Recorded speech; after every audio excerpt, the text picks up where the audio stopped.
1958 USSR na tha asibu thugainabagidamakta plan tauki aikhoi mioibasi aduki matik pangba jiba amani haibasi aikhoina thengkhang kayada hek uba fangi karigumba plan aduna mai paklamba taragadi ngasi aikhoina lairiba prithvi amasung masida lairiba jiba panba kayasing asi kari oiramgani mayam pumnamakpu anoba video amada amukka hanna taramna oksari karigumba aikhoina tha asi thugai khiba natragana karigumba maram amadagi tha asi mangkiba taragadi aikhoina lairiba malem asida kari oirakpa yabage haibadu ngasigi video asida puneng minasi tha asi hek kai khiba matamda aikhoi mioiba amasung malem asida lairiba jiba khudingma asi khwaidagi chawbo destruction amasuk soidana thengnagani aikhoina tha asi hek thugaiba matamda madudagi thorakadoriba akai atoi amasung machet adu madugi akoibada laiba khwaidagi gravitational influence kanba mafam aduda soidana chingsingani thagi oinadi maki akoibada laiba khwaidagi gravitational influence asi kanba haiba taragadi aikhoina lairiba planet art asi oigedoribani masina maram oiduna madudagi thorakadoriba masing thingamdraba akai atoi kayasing adu nungi mai onduna aikhoigi prithvi asida tasilakani thaudo asibu aikhoina lunar shower haina khangnagani masing thingamdraba maigi nungsing aduna tasilakpa matamda aikhoigi malem asigi mafam ayambada amang ata tohangani matam aduda aikhoigi prithvi asida akanba juhar kaya ama hanjin hagani mioiba amasung malem asida lairiba jiba makal kaya ama thaudo asida thawai manggadoribani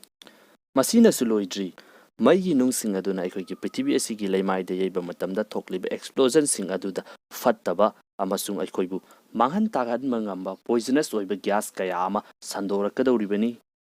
juhar hanjin habasina maram oiduna aikhoigi prithvi ki manungda lairamba lava kaya ama surface ta thoraktuna chaithorakpa aduga aikhoigi malem asigi leimaidi yauba ngamdraba machet makaising asina aikhoigi atmosphere sinba thungna chaithorakpa matam aduda masina maram oiduna aikhoigi planet asigi temperature asi aduki mati wangkhalakani aduga sor honabagi damakta asengba nungsit adusu fanglaktabana maram oiduna lemhauriba jiba khara adusu hingna adumak ngauduna siba tabani mathangdana thagi gravity na maram oiduna aikhoigi art asigi rotation gi speed asi tapthanduna thamlamba adu hanadagi saruk ahumdagi mari gi changda hengalakani nongmada pung kunmari leiramba adu haujikti pung taruk natraga tare na nongmagi matamasi sarakani art ki rotational speed asi hengalakpana maram oiduna aikhoigi malem asida sitliba nungsit asi 480 km/h fawbagi changda sitlakani ngasi fawbada aikoi mioibana thengnakhiba khwaidagi kanba nonglai nusit hurricane aduda 178 km/h gi chang asida sitpani aduda fawba nonglai nusit adu tawkhriba mafam adudadi karimata lemhokte aduki matik chawba amang ata thokhi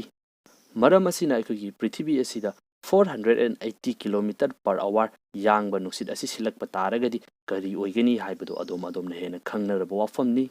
mathangda thagi gravity na maram oiduna aikoi art ki excel till hairiba position aduda lairamba adusu kairakpana maram oiduna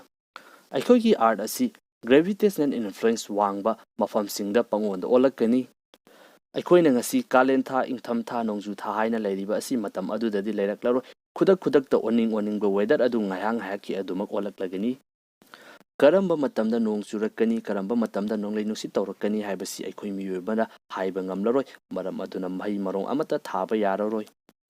karigumba aikhoigi art ki rotation asi kairakpana maram oiduna oningba mayonda olakpa asida aikhoigi arctic region sing asina nungsana leiba maikai ronda onsinduna matam kuina laikhiba taragadi maduda leiramliba unsing adu mapung fana mahi langthorakpa taragadi aikhoigi malem asi isingi irolungda lupsin khiba yabagi oithokpa adusu leiribani